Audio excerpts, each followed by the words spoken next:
छोटी कटरियों और बछड़ियों को ऐसा कौन सा निज़ाम है और ऐसी कौन सी खुराक है जो कि दे के हम अपने जानवरों के बच्चों को जल्द से जल्द जवान कर लें और वो गब्बर भी हो जाए और दूध भी दें, यानी कि 2 से 2.5 साल के अरसे में ही वो दूध वाले अमल पे आ जाएं।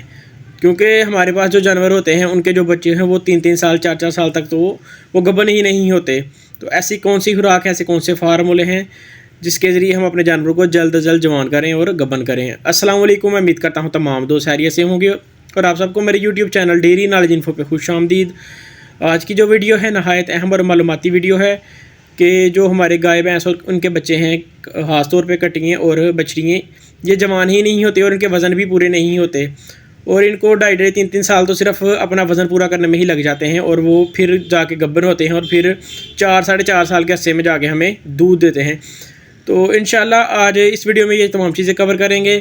सबसे पहले मैं आपसे गुजारिश करूंगा, अगर आप नए हैं तो हमारे चैनल को सब्सक्राइब कर लें और बेल आइकन कमेंट को दबा दें ताकि तमाम नई आने वाली वीडियोस आप तक बर वक्त पहुंच सके।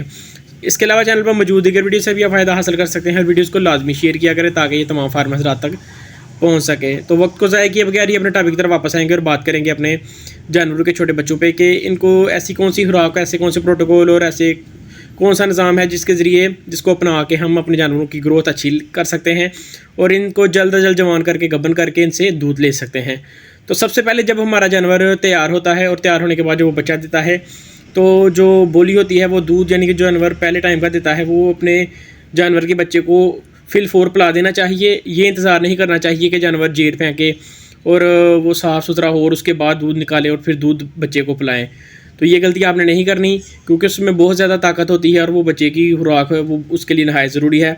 तो सबसे पहले उसने अपने छोटे जानवर के बच्चे को उसके वज़न के मुताबिक 10% के हिसाब से उसका माँ का दूध उसको पिला देना है और यही अमल आपने इसको 3 माह तक रखना है।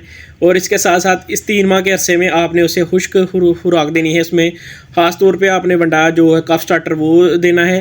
अगर आप कफ स्टार्टर बाज़ार से नहीं ला सकते तो आप खुद मकई का दलिया और गंदम का दलिया और जो वंडा है बनोला की खल और इसमें 2-3 चीज़ें और ऐड करेंगे तो ये आप अपना वंडा घर में बना लेंगे बड़ी आसानी के साथ। इनका दलिया बना के आप उसको जानवर को तूड़ी के साथ मिक्स करके, खुश्क तूड़ी में मिक्स कर दें या उसे थोड़ा सा गीला करके, जैसे वो आपका जानवर का बच्चा खुश हो के खाए उसको वो दें। और उसको सब्ज़ चारा नहीं देना, कम अज़ कम ये 6 माह तक आपने उसको सब्ज़ चारा बिल्कुल दिखाना भी नहीं है। आपने उसे सिर्फ वंडे पे, चोकर पे और तूड़ी पे ही पालना है।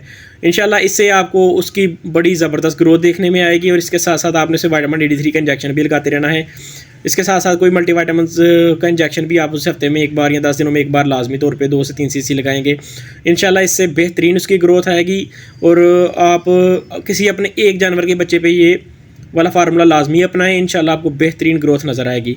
इसके साथ साथ जब आपका जानवर का बच्चा जो है 6 माह का हो जाए, अच्छा अब जब बच्चा 6 माह का हो गया है और उसका जो वज़न है और उसकी जो ग्रोथ है वो एक्स्ट्रा ऑर्डिनरी ही आप देख रहे हैं कि उसका जो वज़न है और उसकी जो ग्रोथ है वो दूसरे बच्चों से काफ़ी ज़्यादा है, तो अब आप उसे साइलेज का इस्तेमाल करवाएंगे और उसकी खुराक में साइलेज भी शामिल कर देंगे।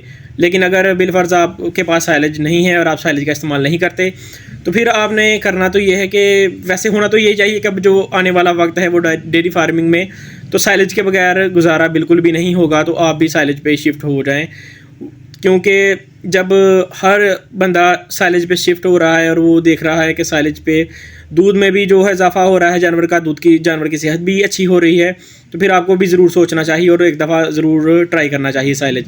लेकिन अगर बिलफर्ज अभी आप इस वक्त आपके पास साइलेज नहीं है और आप साइलेज का इस्तेमाल नहीं कर रहे तो जो हमारे रवायती सब्ज़ चाराजात हैं मौसमी, आप उसी का इस्तेमाल करेंगे और वो जानवर को जो बच्चा आप तैयार कर रहे हैं उसको वही देंगे।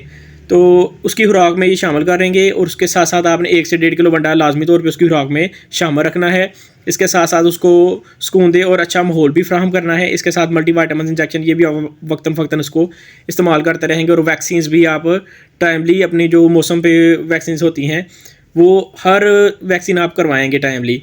इसके साथ साथ बाईपास फैट का इस्तेमाल भी लाजमी तौर पे करेंगे क्योंकि ये जानवर की जो वज़न की ग्रोथ है ये लाजमी तौर पे इस्तेमाल किया जाएगा क्योंकि इससे जो ग्रोथ है वो एक्स्ट्राऑर्डिनरी होगी। इसमें काफ़ी ज़्यादा जो वज़न है जानवर का वो बढ़ जाएगा इस बाईपास फैट के इस्तेमाल से।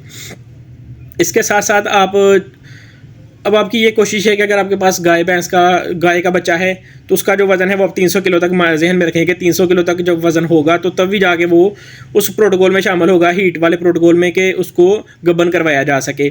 और जो भैंस का बच्चा है नीली रावी या इस तरह की जो आपके पास कटी है उसका 350 किलो तक जब वज़न होगा तो फिर आप अपने जहन में रखेंगे अब ये जानवर तैयार है और इसको हीट प्रोटोकॉल में लगाया जा सकता है, और ये फिर इंशाल्लाह गबन भी हो जाएंगे जानवर आपके, और इसके साथ साथ ये जानवर निकल भी आएंगे, यानी कि ये गबन हो जाएंगे और बच्चा भी देंगे। फिर उनके ऊपर एक अलग प्रोटोकॉल होगा जो उनकी तैयारी पे है कि वो जानवर अब दूध ज़्यादा कैसे देंगे।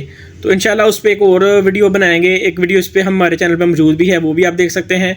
इस तरह की इन्फॉर्मेटिव वीडियो के लिए आप हमारे चैनल को सब्सक्राइब करें, लाइक करें और शेयर करें। इसके मतलब मजीद आपके जो भी सवालात हैं आप हमारे कमेंट बॉक्स में पूछ सकते हैं, और इसके अलावा व्हाट्सएप पे भी रब्ता कर सकते हैं। इंशाल्लाह आपको तमाम मालूमात फराहम कर दी जाएगी।